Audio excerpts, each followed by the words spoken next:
there would be like these idiots who are just sitting in the bus, calling you names, and as you're walking by, they like touch your whatever, chunni, or just stuff like that. And there was this one guy who really irritated the heck out of me. He was like tall, big guy, kind of a little scary looking, but not like the Hindi movie scary looking types, regular fellow.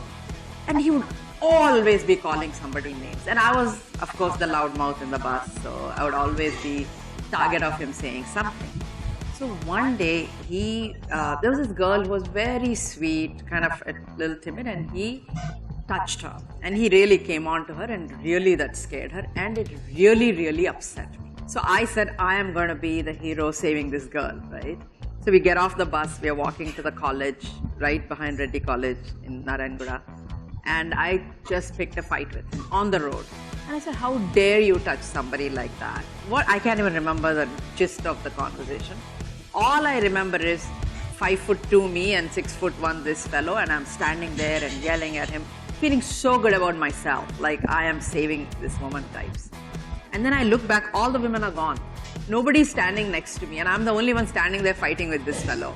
Then they were all like, Lakshmi, don't say anything, let's just go to college and stuff. And when I was not listening to them, they all left me and went. So I still felt good. I'm going to go to college. My principal is going to say that how good you are, that you did this and all that stuff. I went to college, promptly called into the principal's office.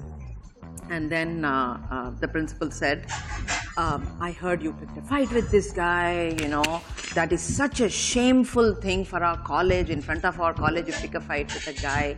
You are Dr. Trimal Rao's daughter, you are so-and-so's niece, you are like this person who's like kind of from a respected family in Hyderabad, and how dare you talk like that? And I am just mortified. I'm 16 years old. Mortified, and I come home, and of course, even in India, even in those days, internet and wireless are new now, but we knew how information could travel very well. By the time I went home, my dad knew exactly what happened, and he said, hey, looks like you had a fight.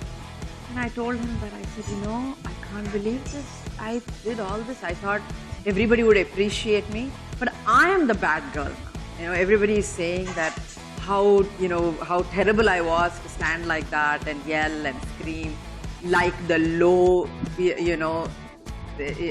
class people. You're standing and yelling like that. I said, these are the things I heard.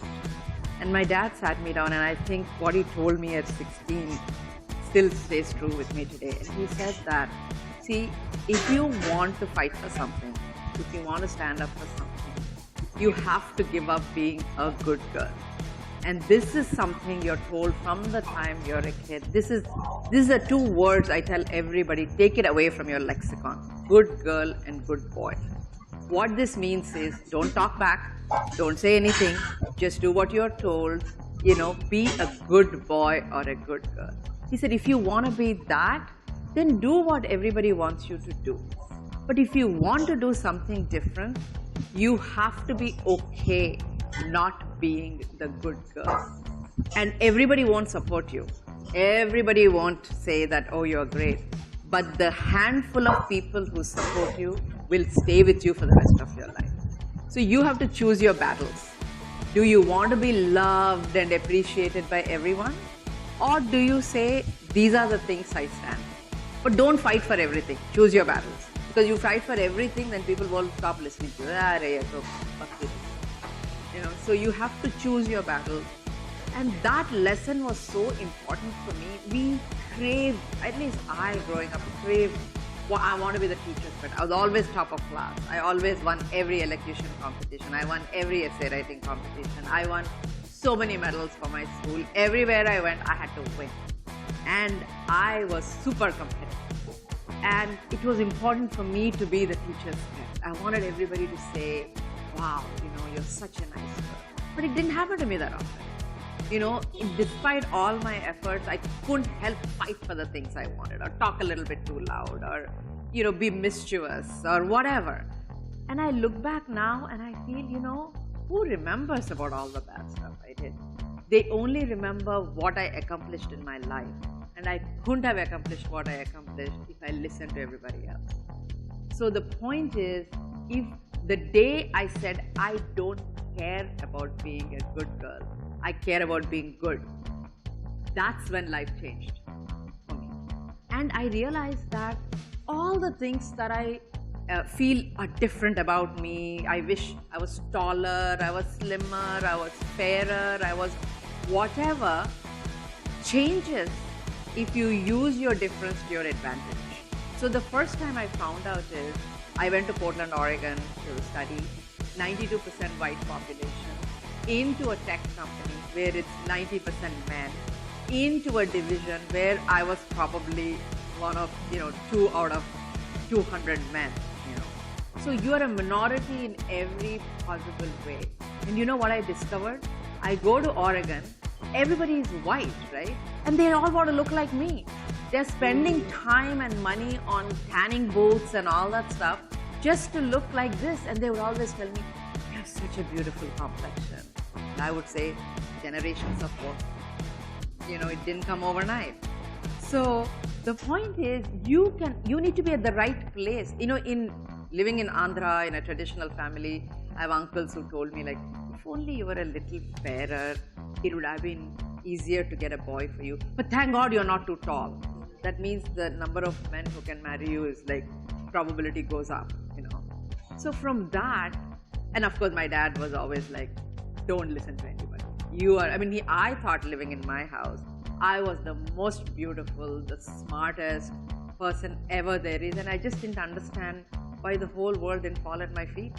I go to IIT Bombay to the hostel and I realize I'm like somewhere low at the pecking order, man. Nobody gives a flying hoot about who I am.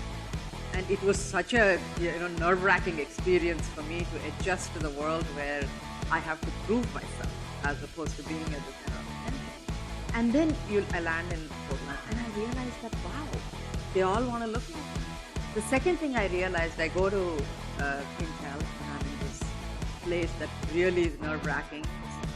Andy Grove is the CEO and Gordon Moore is the one who defined Moore's Law, is the founder, and all these people. And I walk into a room and he has more 3-letter acronyms than anything you can think about. Actually, Intel had a book called TLA, this 3-letter acronym that was given to you when you came, so you understand what they're talking about.